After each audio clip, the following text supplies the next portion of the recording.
하나님께서 한 가지 성경만 쓰셨다. 지난 시간에 이어서 여러분 이제 98페이지 보십시오. 네.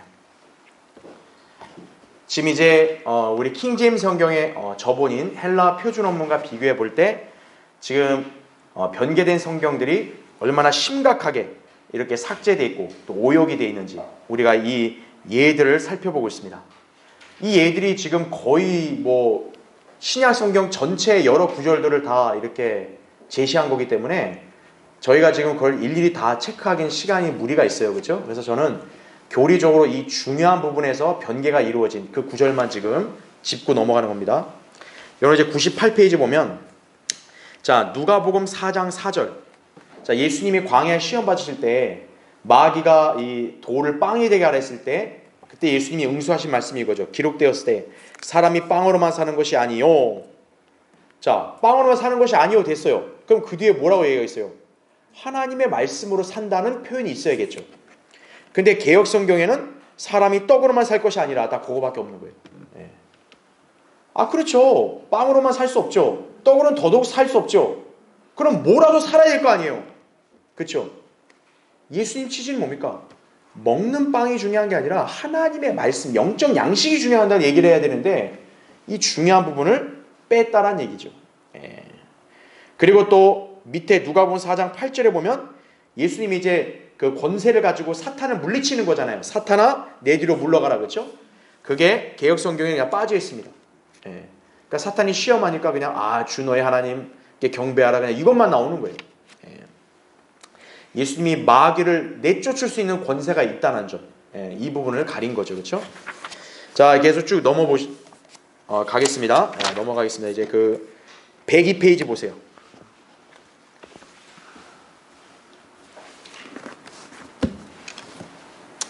자, 102페이지에 그 누가복음 9장 55절하고 그냥 103페이지에 9장 56절 부분이 있죠.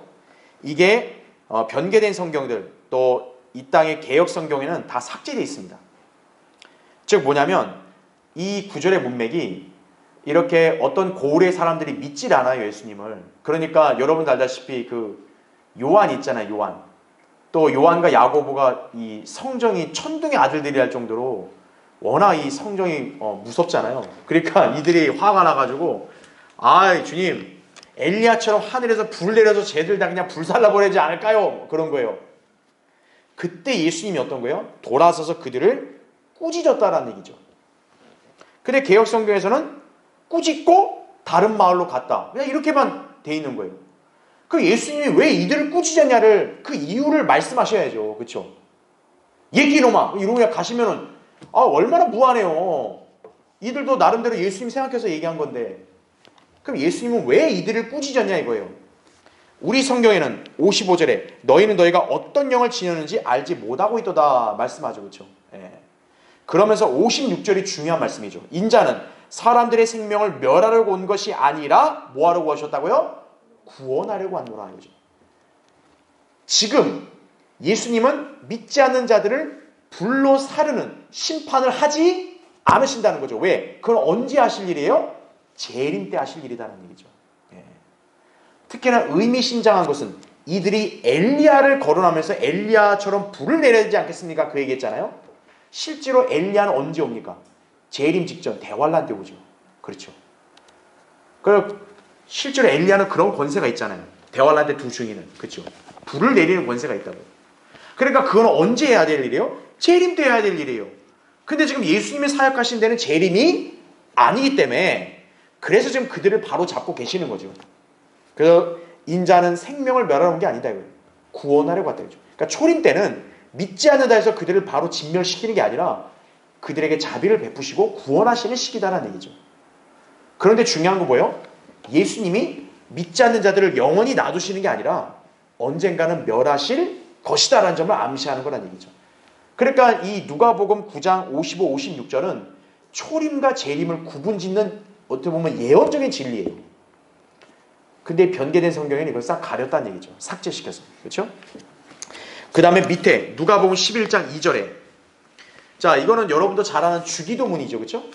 이게 누가복음에서 기록될 때 거기 굵은 표시 보시면 아버지의 뜻이 하늘에서와 같이 자, 어디서도 이루어져요?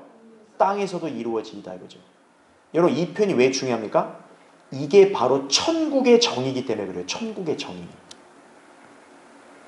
오늘날 일반 교계는 천국과 하나님의 나라를 구분할 줄 몰라요. 그렇죠? 천국을 단지 성도가 죽어서 가는 낙원으로 인식을 해요. 그렇죠? 그러니까 이 교계는 이 아버지의 왕국, 그 다음에 하나님의 나라, 천국, 낙원 전혀 구분할 줄 모르는 거예요. 자, 개역성경에는요. 아버지의 나라가 임하시며 딱 이렇게만 나와요. 자, 왜 이게 문제가 될까요? 이 지상에 아버지의 왕국, 즉 물리적인 왕국이 세워진다라는 이 예언을 가리기 때문에 그러는 거예요. 그렇죠? 자, 만약에 개역성경대로 그냥 아버지의 나라가 임하시옵소서 이러면 이 나라가 영적인 나라라고 얘기해버리면 할 말이 없는 거예요. 그렇죠? 왜요? 지금 영적인 하나님의 나라가 믿는 성도들 안에 있잖아요. 그렇죠? 그러면 이렇게 끝나버린다고요. 즉 예수 그리스도의 재림과 천년 왕국에 관한 예언이 딱 이렇게 삭제가 돼버리는 거예요. 그래서 우리 성경대로 아버지의 왕국이 임하시는데 중요한 게 뭐예요? 이 왕국은 영적인 왕국이 아니라 하늘에서와 같이 땅에서 이루어질 왕국이다. 그죠? 이게 바로 마태복음에서 얘기하는 천국이라는 거예요. 천국. 그러니까 이건 제가 예전에 마태복음 강의할 때 설명드렸어요. 왜 구약에서 예언된 메시아 왕국을 천국이라 했냐? 바로 그 메시아가 하늘에 계신 하나님인데 그분이 이 땅에 내려와 그 뜻을 실현하시기 때문에 천국이라고 얘기한 거다. 제가 말씀드린 거예요. 근데 일반 교회는 그 천국의 개념을 모르고 하늘, 나라, 국, 하늘나라 이렇게 해석하는 거예요. 그래서 이 표현이 중요한 거예요. 아버지 왕국 임하시는 거 맞아요. 근데 중요한 거 뭐예요? 유대인들에게 있어서는 그 아버지의 왕국은 이 땅에 세워져야 될 메시아 왕국인 거죠. 그러니까 아버지께서는 하늘에 계셔서 그 뜻을 가지셨는데 그 뜻을 마침내 땅에서 어떻게 하시는 거예요? 이루신다는 얘기죠. 그러니까 아버지의 뜻이 하늘에서 같이 땅에서 이루어진다는 얘기죠. 아들이 통치를 해야 되는데 그 아들의 통치에 관한 하나님의 뜻이 이제 땅에서 마침내 실현된다라는 것을 얘기하는 거예요. 그게 천국이라고요. 그러니까 이걸 어떻게 한 거예요? 싹 그냥 삭제시켜버린 거예요. 그러니까 여러분 일반 교계가 주기도문 암송할 때 어때요? 하늘에 계신 우리 아버지의 나라가 임하시오며 이러잖아요. 그렇죠? 예.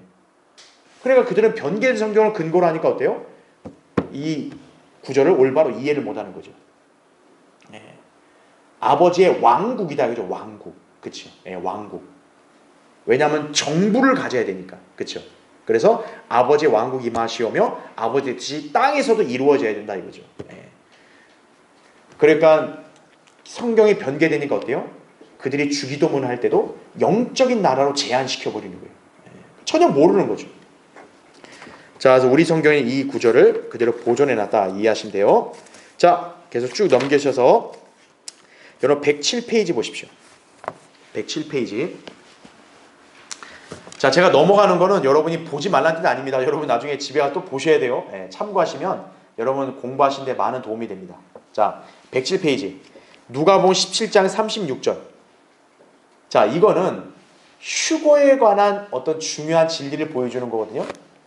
여러분 휴거 될 때 거기 두 사람이 들어있는데 한 사람은 데려가게 되고 한 사람 남게 되리라 그랬죠. 예. 그러니까 주일학교 그 찬송가 이런 찬송가가 있잖아요. 그죠? 예. 두 사람이 함께 맷돌을 갖다가 갈다가 한 사람 남고 한 사람 데려가게 되네 그러잖아요. 그죠? 그러니까 누가복음 17장에서 이 휴거에 관한 진리가 왜 중요하냐면은 이게 어느 한 지역에서 지역적으로 일어나는 게 아니라 전 세계에서 동시다발적으로 일어난다는 얘기예요. 그러니까 지구 어느 편에서는 밤이니까 두 사람이 자고 있는데 한 사람만 데려간다고 말하는 거고 동시에 반대편은 낮이니까 한참 일할 때니까 들에 있는 사람들 중에 한 사람만 데려가게 된다 이거죠. 그러니까 누가복음 17장의 이 말씀이 휴거를 얘기하면서 동시에 어떤 진리를 암시하고 있냐면 지구가 둥글다는 점도 암시하고 있는 거예요. 사실은. 즉 뭐냐면 여기서 예수님이 휴거가 순차적으로 일어난다고 말씀하지 않았어요. 그러니까 휴거는 동시다발적으로 일어나는 거예요. 예. 근데 지구가 어때요? 둥그니까 어떤 지역은 그때가 밤일 수도 있는 거고 어떤 지역은 낮을 수도 있는 거예요. 그러니까 그 상황을 다 지금 여기서 제시하시는 거예요. 그러니까 성도들만은 이제 휴거가 되는 거고 믿지 않는 사람은 남아 있는 거다 이거죠. 그런데 들에 있는 사람 중에 한 사람은 데려가고 한 사람 남게 된다. 이거를 삭제시켜 버렸다 이거죠. 근데 웃긴 게 뭔지 아세요? 그 밑에 현대인의 성경 있잖아요. 현대인의 성경에는 괄호 쳐놓고 두 사람이 밭에 있어도 하나는 데려가고 하나는 버려둘 것이라 이게 나온 거예요. 여러분 현대인의 성경하고 개혁 성경은 어쨌든 원본이 똑같거든요. 바티칸 신해사본이거든요. 근데 왜 이들은 이렇게 번역에도 일치가 안 될까요? 그렇죠. 현대인의 성경은 도대체 무슨 재간으로 이 없음이란 구절을 여기다 갖다 썼냐 이거예요. 어떻게 첨가시켰죠 이들이? 바로 바른 성경을 뺏긴 거예요. 그걸 여러분이 아셔야 한다 이거죠. 그런 성경들은 결코 하나님 말씀이라 할 수 없죠. 왜? 정직하진 않으니까. 그렇죠? 자, 그 다음에 109페이지 맨 밑에 요한복음 1장 18절을 보십시오. 아무도 어느 때나 하나님을 본 사람이 없지만 잘 보세요. 아버지의 품 안에 계신 누구요? 독생자. 그가 하나님을 어떻게 했다? 분명히 밝히셨느니라 이렇게 말씀합니다. 근데 개역 성경에는 독생하신 하나님이 나타내셨느니라 이렇게 나와요. 이게 뭐 그렇게 큰 차이입니까? 누가 이렇게 이의를 제기할 수 있는데 잠깐 보세요. 여기. 자, 킹제임스 성경에는 독생자라는 표현이 나오죠. 그렇죠? 자, 아무도 하나님을 본 사람은 인류 역사에 그 어떤 인간도 없습니다. 하나님 그 자체를 누구도 볼 수 없어요. 그렇죠? 그런데 하나님이 도대체 어떻게 생기신 분인가? 하나님이 어떤 분인가? 이거를 누가 밝혔다? 독생자가 밝혔다는 거죠. 왜요? 독생자는 우리 눈으로 볼 수 있으니까 이거죠. 그런데 개역 성경에 이걸 뭐라고 했어요? 독생하신 하나님인 거죠. 뭐 이게 뭘 차이냐 이거예요. 우리 성경은 only begotten son이에요. 근데 여기는 가수로 나와요. 야, 여기 하나님이니까 이게 더 좋지 않냐? 천만에요. 여기 보시면 하나님이 어떤 하나님? 독생했다. 자기가 태어났다 이거예요. 태어나신 하나님이다 이 뜻이 되는 거예요. 그러니까 마치 이거는 뭐와 똑같은 거예요? 예수 그리스도를 피조된 신으로 만드는 거예요. 자, 예수 그리스도가 하나님인 걸 믿지 않는 거 오리겐이라 그랬죠. 그렇죠? 그 오리겐의 사상에 영향을 받은 유세비우스나 다른 학자들이 변개된 성경을 만들어냈죠. 그렇죠? 그리고 예수 그리스도가 피조된 신이라고 믿는 오늘날 대표적인 종파가 누구예요? 여호와의 증인들이죠. 그렇죠? 그러니까 예수 그리스도 하나님 맞아! 그래요. 그들도 맞아! 그런데 어떤 하나님? 피조된 하나님이다. 그러니까 여호와 하나님이 딱 가장 최고고 여호와 하나님보다 열등한 태어난 하나님 이렇게 가르치는 거예요. 그래서 이 개역 성경의 이 변개는요 여호와의 증인들과 맥을 같이 하는 거예요. 왜요? 멀리 저 과거로 가서 그들의 기원이 오리겐이 우리 배웠잖아요. 오리겐이 바로 예수 그리스도를 뭐로 가르쳤어요? 하나님 아니다. 여호와 하나님 아니야. 피조된 신이야. 이렇게 가르쳤다고. 단순한 피조물로 가르쳤다고. 거기에 영향을 받은 거예요. 자, 그럼 우리는 뭡니까? 우리의 독생자는 자, 이 독생자는 예수 그리스도가 하나님에서 의해서 창조됐다가 아니죠. 이거는 뭡니까? 독생자는 동정녀 탄생이죠. 그렇죠?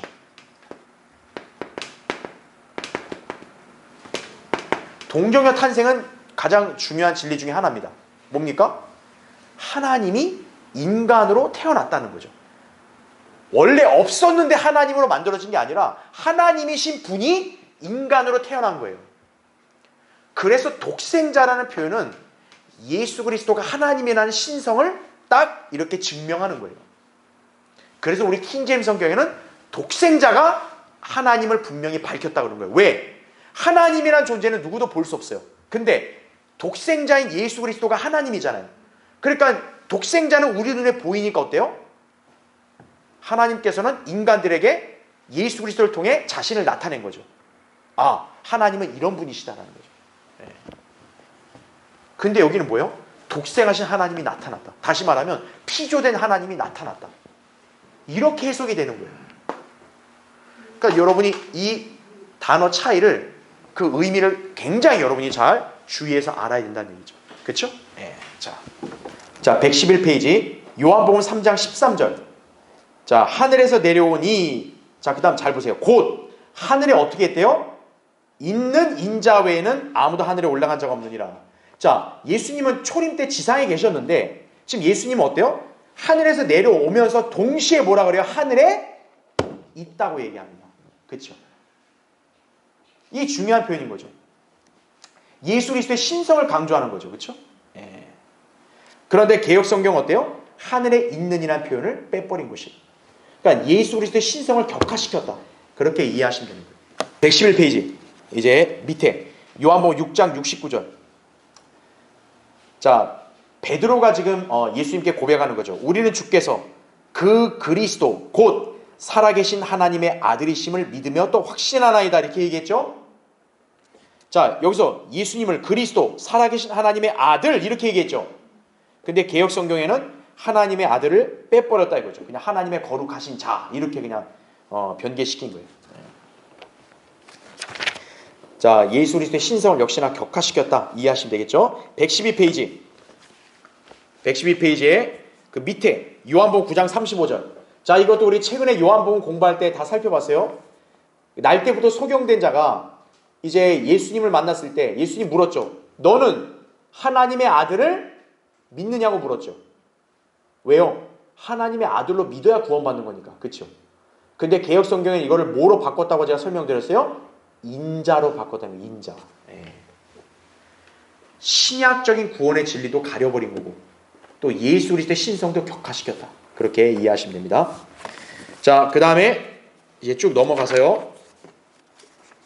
114페이지 맨 밑에. 자, 이것도 제가 아주 여러 번 설명드렸어요. 자, 이제 에디오피아 내시가 빌립에게 말씀을 듣고 이제 믿었잖아요. 그렇죠? 이제 물가가 보이니까 침례를 받는 걸 물었잖아요. 자, 37절에 빌립이 말하기를 만일 당신이 마음을 다하여 믿으면 합당하니라고 하니 나왔죠? 그러니까 마음을 다하여 믿는 사람이 구원받은 사람 아니겠어요? 그 사람이 침례를 받을 자격이 있다 이거죠. 그러니까 여기서 에디오피아 내시가 고백을 하죠. 나는 예수 그리스도가 하나님의 아들이신 것을 믿나이다 이거죠. 정답이죠. 그렇죠? 근데 개역 성경에 이게 어떻게 돼 있어요? 없음. 통째로 빠져있다 이거죠. 근데 115페이지 보세요. 이것도 웃긴 게 뭐냐면 현대인의 성경, 그 밑에 현대인의 성경 보면 괄호 쳐진 다음에 어때요? 빌립이 진심으로 믿는다면 받을 수 있습니다 라고 하자 예수 그리스도가 하나님의 아들이라는 것을 내가 믿습니다. 원래 없잖아요. 근데 여기는 왜 갑자기 그것도 괄호 쳐놓고 있냐고. 아주 이거 뻔뻔한 사람들이죠. 그렇죠? 아니 애당초 자기네 저번에 따라 없음이라 해야 정상이죠. 그게 정직한 거죠. 근데 어떤 거예요? 버젓이 기록해놓고 그것도 이렇게 떳떳하지 못하니까 가로로 쳐놓은 거죠. 가로를 왜 쳤냐? 원래 없는데 첨가됐다 이 뜻이에요. 그러면 현대인의 성경은 뭘 보고 이걸 첨가시켰죠? 바른 성경을 보고 첨가시킨 거죠. 네. 아, 이렇게 양심에 어긋난 일을 하면 되겠어요? 그죠? 자, 그 다음에 이제 쭉 넘어가서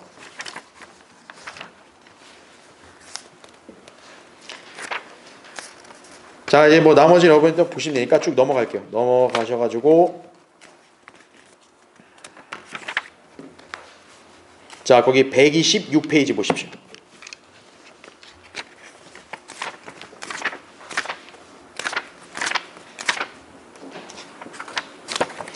자, 맨 밑에 로마서 8장 1절입니다. 자, 우리 성경에는 이렇게 되어 있죠. 그러므로 이제 그리스도 예수 안에 있는 자들에게는 결코 정죄함이 없나니 이렇게 나옵니다.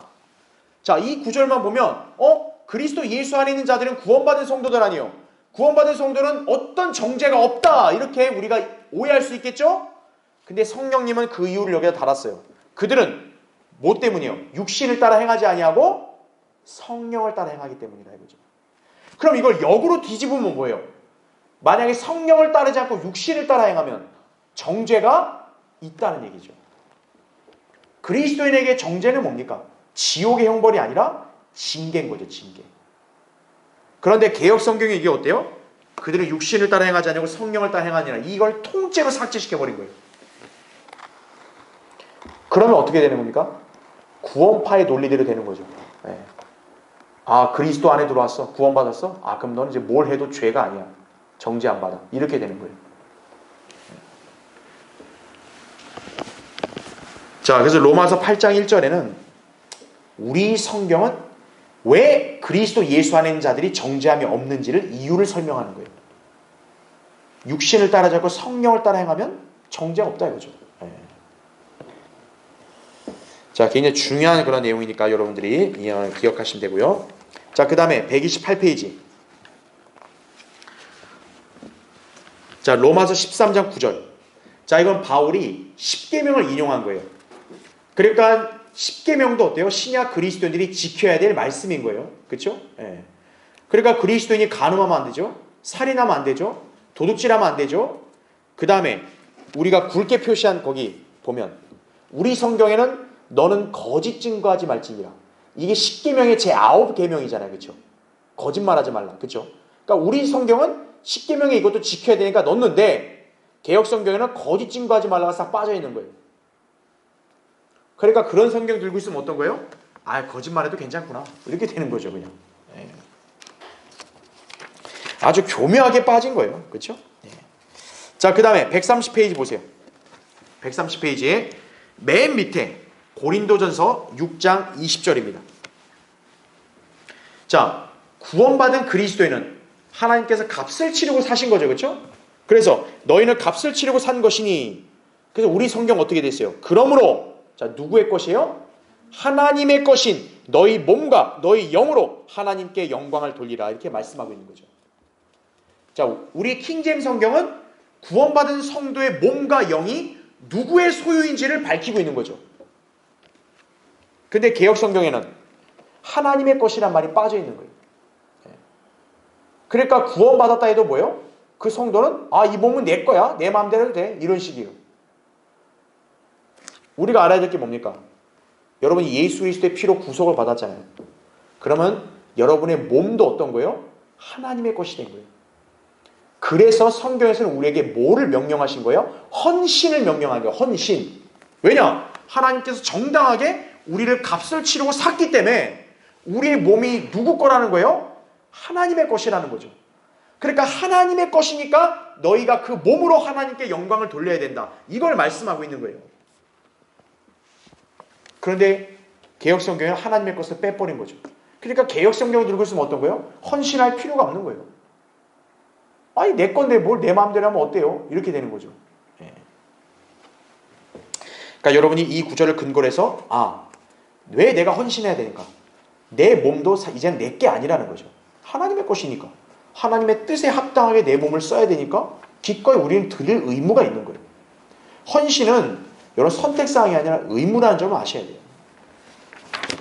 자, 그 다음에 이제 133페이지 갈라디아서 3장 1절에 자, 우리 박스칸 보면 오 어리석은 갈라디아 사람들아, 예수 그리스도께서 너희 가운데서 십자가에 못 박히신 채로 너희의 눈앞에 분명히 제시되었는데, 그냥 우리 성경에 이런 표현이 있죠. 너희가 자, 뭐에 순종하지 못하도록요? 진리에 순종하지 못하도록 누가 너희를 미혹하더냐, 이렇게 말씀하고 있죠. 예. 자, 마귀가 쓰는 수법이 뭡니까? 진리에 순종하지 못하게 한다는 그 중요한 수법을 여기서 지금 계시하고 있는 건데, 개역성경에는 이걸 빼버린 거예요. 마귀가 미혹해. 아니, 뭘 미혹하냐고요. 뭐 하게 하려고 미혹하냐고요. 진리에 순종하지 못하도록 미혹한다. 이렇게 해야 말이 되는데 개역성경에 그것이 빠져있다는 얘기죠. 예. 그러니까 진리에 순종하는 것이 얼마나 중요한지를 모르는 거예요. 예. 진리는 하나님의 말씀 아니겠어요? 그렇죠? 예. 자, 그 다음에 여러분 이제 그 135페이지 자, 밑에 에베소 1장 14절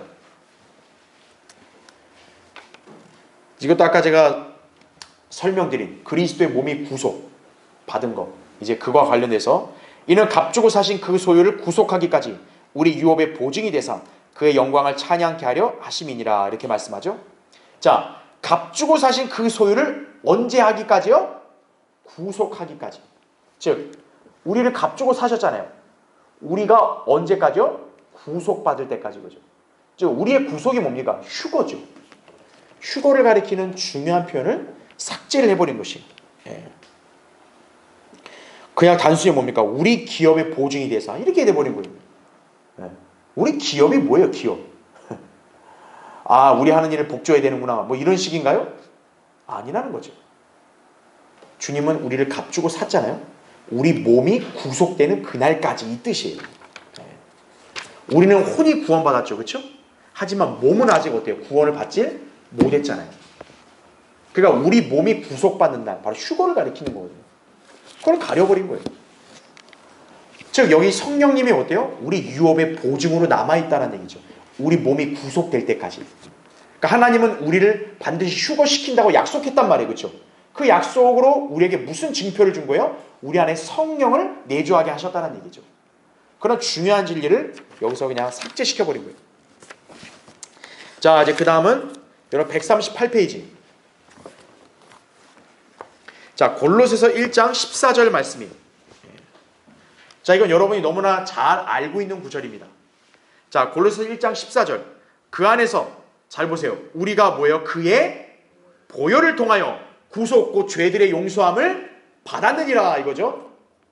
자, 이 신약 시대는 구속이 오직 뭐를 통해서만 이루어진다고 제가 설명드렸어요? 예수 그리스도의 보혈이라는 거죠. 그런데 개역 성경에는 여기서 그의 보혈을 통하여가 깡그리 빠져 있다 이거죠. 삭제돼 있어요. 그러니까 개역 성경 들고 있는 사람들은 뭐예요? 아, 예수님 피 없이도 구속이 이루어져. 이런 식인 거예요. 아주 이 죄사함, 구속에 관한 중요한 교리를 이렇게 가리키고 있는 이 말씀을 삭제시켰다는 얘기죠. 그 다음 밑에 골로새서 거기 2장 11절. 자, 이거는 영적 할례를 얘기하는 거죠. 여러분, 영적 할례가 왜 필요합니까? 제가 설명드렸죠. 사람이 구원받기 전에는 영이 어떻게 돼 있어요? 죽어있죠. 혼은 몸과 어떻게 돼 있어요? 붙어있죠. 그래서 구원받지 않은 죄는 어때요? 그 혼이 그 육신의 죄에 그대로 영향을 받는 거죠. 그런데 예수 그리스도를 구주로 믿고 구원받는 순간 하나님께서는 이제 어떤 수술을 하시는 거예요? 붙어있는 몸과 혼을 분리하신다. 도려내신다는 거죠. 영적인 칼로. 그게 그리스도의 할례잖아요. 우리가 할례가 표피를 베어내는 거 아니에요? 포피를. 그렇죠? 우리 혼에 붙어있는 몸을 어때요? 베어낸 거라는 거죠. 영적인 칼로. 왜 몸을 베어내요? 육신에는 뭐가 있으니까? 죄들이 있으니까. 그래서 우리 성경에는 죄들이 몸을 벗어버렸다. 이 얘기를 한 건데 개역 성경에는 죄들이라는 표현을 빼버린 거예요. 그러니까 육적 몸을 배웠다. 이게 무슨 말이에요? 그 말이 안 되잖아요. 여러분, 육신이 뭐예요? 우리 물리적인 거 아니에요. 그걸 몸을 배웠다. 이건 말이 안 되잖아요. 이건 영적 수술 아니에요. 바로 영적으로 육신의 죄악들이 혼에 영향을 줄 수 있기 때문에 어때요? 분리시킨 거란 얘기죠. 그걸 가려버린 것이다 이거죠. 자, 그 다음에 여러분 141페이지. 141페이지. 디모데전서 3장 16절. 우리가 너무나 잘 알고 있는 구절. 경건의 신비죠. 경건의 신비는 논쟁의 여지 없이 위대하도다. 그 다음 우리 성경은 뭐라 되어 있어요? 하나님께서는 육신으로 나타나셨고 이거죠. 자, 하나님께서 육신으로 나타나신 분이 누구예요? 예수 그리스도 아니에요. 즉 예수 그리스도를 지금 뭐라고 표현하고 있는 거예요? 하나님이라고 표현하고 있는 거예요. 근데 개역 성경에는 뭐라고 되어 있냐? 그는 육신으로 나타난 바 되었구나. 그는. 여기서 그라는 것은 사람을 지칭하는 대명사잖아요. 그러니까 그는 육신으로 나타났다. 맞아. 예수님 육신으로 나타났어. 그러니까 그 정도 선에서 머무는 거예요. 근데 우리 성경은 뭡니까? 경건의 신비. 왜 경건의 신비예요 이게? 예수님은 하나님인데 하나님이 지금 어때요? 육신으로 나타났다는 거죠. 인간으로 오셨다는 거죠. 어떻게 하나님이 인간이 되냐 이거예요. 이게 신비라는 거죠 이게. 근데 개역 성경에는 그라고 표현을 쓰면서 예수 그리스도의 신성을 격화시켰다. 이렇게 이해하시면 되고요. 그 다음 밑에 거기 디모데전서 6장 5절. 자, 이건 이제 성별을 강조하는 말씀이죠. 자, 우리 성경에는 중요한 표현. 그런 데서 내 자신을 어떻게 하라? 빠져나오라. 우리 성경에는 그 명령이 있는 거예요. 그런데 개역 성경에서 변개된 성경 어때요? 빠져나오란 말이 삭제돼 있어요. 그러니까 개역 성경을 들고 있는 사람들은 빠져나올 수가 있어 없어요? 빠져나오질 못하는 거예요. 왜? 그런 명령이 어딨냐 이거죠. 아, 디모데전서 6장 5절에 있습니다. 아니 우리 없는데? 이렇게 되는 거죠. 우리 킹제임스 성경에 있다 이거죠. 그런 데서 내 자신은 빠져나오라 이거죠. 그러니까 여러분 성경이 변개됐냐 변개되지 않았냐가 이렇게 중요한 거예요. 그 사람의 실행의 명분을 제공하는 거예요. 성경은. 자, 그 다음에 나머지 내용은 참조하시면 되고, 그 다음에 146페이지.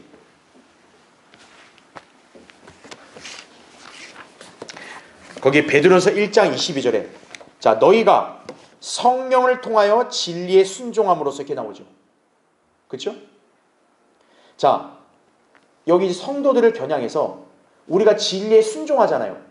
그럼 그거는 무엇을 통해 가능하다는 거예요? 성령을 통해서 가능하다는 거죠. 다른 사람들은 그렇게 못하는데 왜 여러분은 진리를 알고 순종했냐 이거예요. 바로 여러분 안에 계신 누구를 통해서요? 성령을 통해서 했다는 거죠. 그게 우리 성경에는 성령을 통하여라는 표현을 했는데 개역 성경이나 변개된 성경들은 싹 빼버렸다는 거죠. 너희가 진리에 순종함으로써 이거죠. 자, 그 다음 밑에 베드로전서 2장 2절 말씀. 자, 여러분 여기 잠깐 볼게요. 여러분 베드로전서 2장 2절은 구원받은 그리스도인에게 아주 굉장히 중요한 지침이 되는 말씀이에요. 왜냐? 그리스도인의 이 신앙이 어떤 단계인지를 설명하기 때문에 그런 거예요.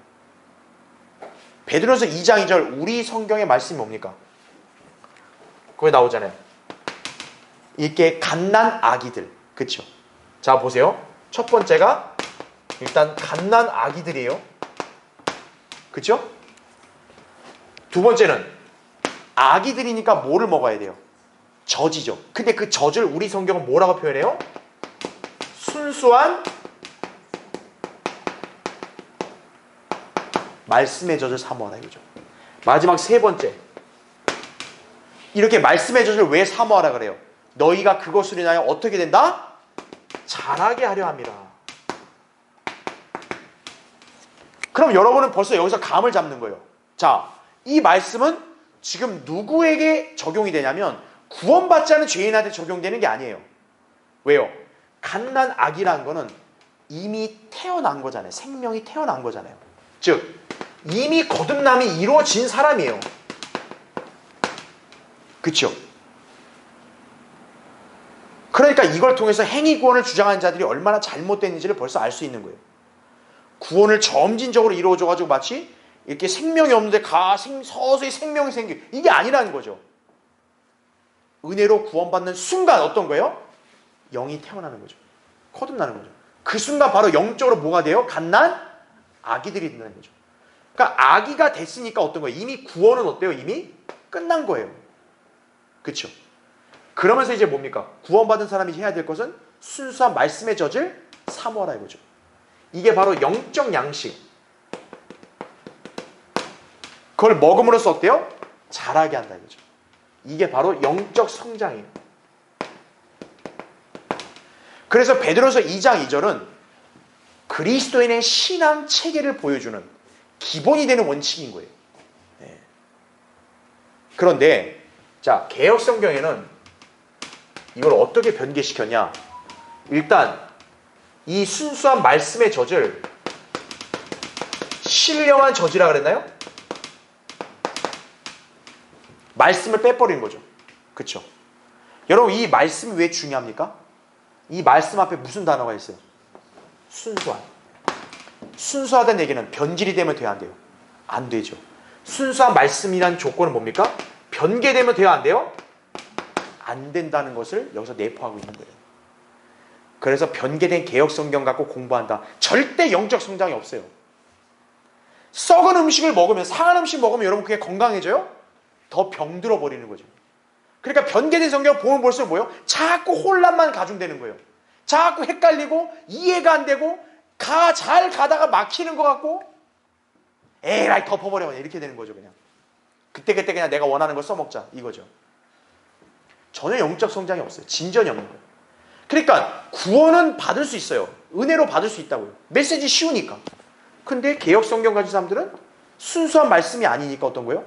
성장을 못하고 오히려 영적으로 병들어 버리는 거예요. 성장이 안 된다는 거죠. 근데 개혁 성경은 이 중요한 표현을 갖다 신령한 저지라고 말씀을 빼버린 거예요. 자, 근데 이것만이 중요한 게 아니라 더 큰 문제는 우리는 그냥 잘한다는 표현을 썼는데 이 개혁 성경은 뭐를 첨가시켰냐? 구원에 이르도록 이거죠. 그러니까 개혁 성경의 책에 따른 뭐예요? 너 좋아요. 말씀이 빠져도 저질 말씀이라고 치면 너 말씀 사모하고 말씀 많이 보고 말씀 공부 잘하고 말씀대로 해야 돼. 왜요?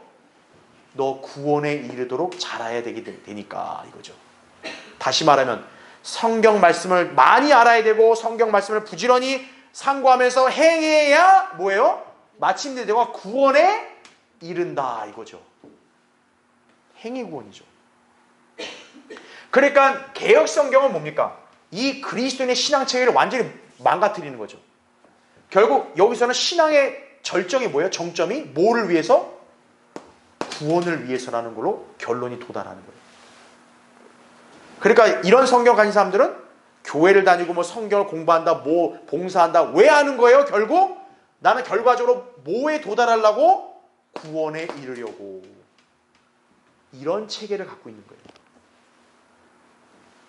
왜 내가 열심히 방언하려고 하고 왜 내가 열심히 성령 체험하려고 해요? 구원에 이르려고 이거죠. 체계가 엉망이 돼버리는 거예요. 우리 이 체계를 잘 기억하셔야 한다는 거죠. 그렇죠? 예. 아하, 갓난 아기들은 이미 구원받은 어린 아이들이다. 갓 태어난 거다 이거 영적으로. 갓 태어난 사람이 이제 순수한 말씀을 듣고 이 말씀을 잘 소화시켜서 잘하는 거다. 그 영적 성장이구나 이거죠. 그러니까 구원과 영적 성장을 딱 우리는 구별하는 거죠. 그렇죠? 자, 148페이지에 그 요한일서 4장 3절에 보면은 자, 예수 그리스도께서 육신으로 오신 것을 시인하지 아니하는 모든 영은 하나님께 속한 것이 아니니 이것이 곧 적그리스도의 영이니라 이렇게 나오죠. 자, 우리 성경은 예수 그리스도께서 뭐로 오신 거예요? 육신으로 오신 것을 이렇게 나오는데 개역 성경은 육신으로 오신 것을 빼버렸어요. 또 자, 아까 우리 디모데서 3장 16절 봤죠? 경건의 신비가 뭐였어요? 하나님께서 육신으로 나타나셨다는 거죠. 근데 요한일서에서는 예수 그리스도께서 육신으로 오셨다고 얘기하죠. 그럼 이 구절의 의미는 뭡니까? 예수 그리스도가 하나님이시라는 진리인 거예요. 그러니까 그거를 시인하지 않으면 적그리스도의 영에 속한 거다. 이걸 얘기하고 있는 거거든요. 근데 개역 성경이나 변개된 성경은 육신으로 오신 것을 빼버린 거예요. 역시 경건의 신비를 가린 거란 얘기죠. 이게. 예. 그러니까 얼마나 교묘하게 변질시켰는지를 여러분 잘 간파하셔야 돼요. 예. 아니 그냥 좀 어때요? 이런 차원이 아니라는 거예요. 이게 지금. 예. 자, 그 다음에 이제 여러분 거기 요한일서 5장 7, 8절인데 이거 한번 성경 찾아볼게요. 요한일서 거기 보세요. 5장 7, 8절.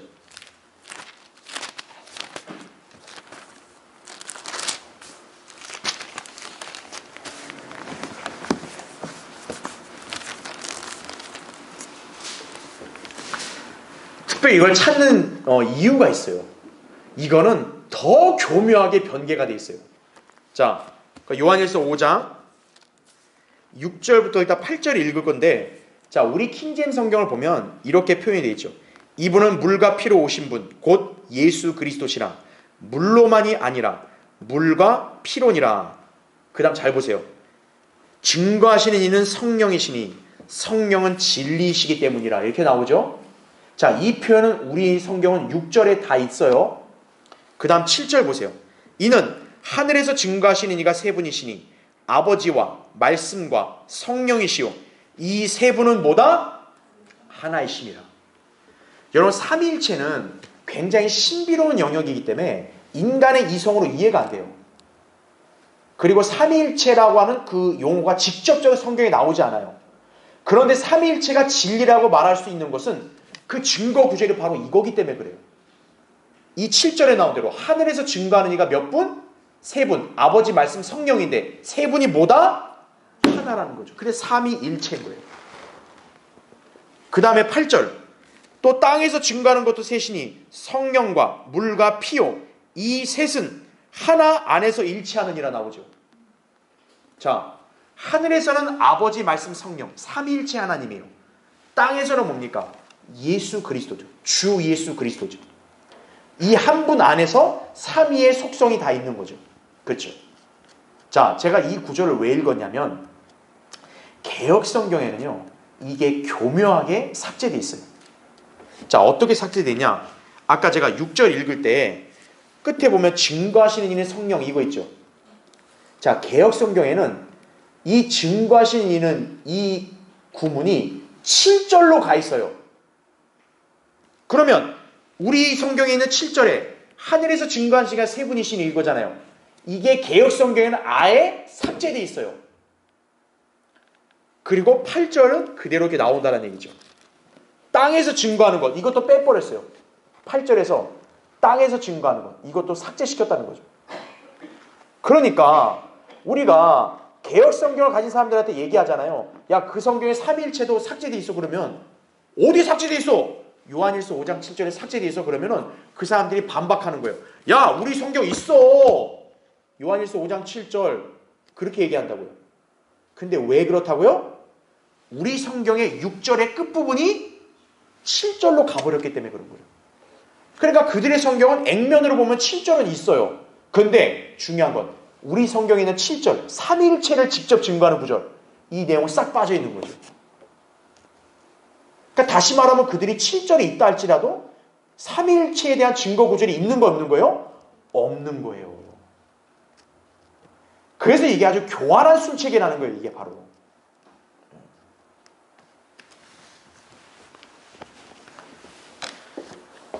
그래서 개역 성경이나 여러 변개된 성경들은 그래서 우리 6절에 우리 성경의 6절의 후반부를 7절에다 교묘하게 거기다 딱 껴놓고 정작 중요한 7절의 삼위일체 증거 구절은 다 빼버린 거예요.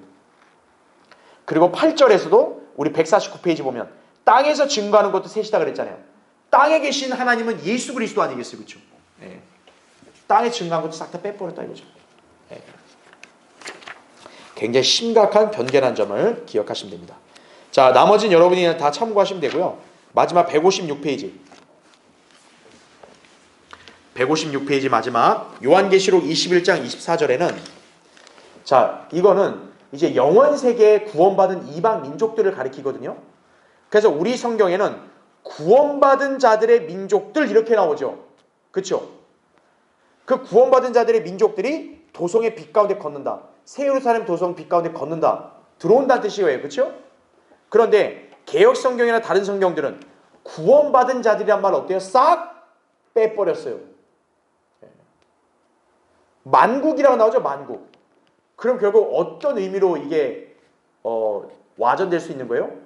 아, 이렇게 앞으로는 모든 민족들이 다 구원받는구나. 만인 구원원이 되어버리는 거예요. 지금 여기 요한계시록 21장은 영원 세계관에서 거기에 거주할 교회와 그 다음에 민족들을 얘기하고 있는 거죠. 그렇죠? 그러니까 여기에는 그냥 민족들이 아니라 어때요? 이 영원 세계에 들어오려면 구원받은 자들의 민족들이 돼야 되는 거예요. 근데 구원받은 자들이란 걸 교묘하게 빼버리고 만국 이렇게 되는 거예요. 만국. 아이고 모든 사람이 다 들어오는구나. 모든 사람이 구원받는구나. 이렇게 오해의 소지가 될 수 있는 거죠. 자, 우리 지금 이제 그동안 일부분만 살펴봤어요. 여러분 이게 얼마나 교묘한 변개가 이루어졌는지 또 얼마나 교묘하게 막 이런 내용들이 막 이렇게 훼손됐는지 여러분이 이 책을 다시 한번 자세히 보시면 아마 이렇게 심각하게 여러분이 인식이 되실 거예요. 그렇죠? 자, 이제 다음 시간에 하나님의 말씀 4장을 공부하겠습니다.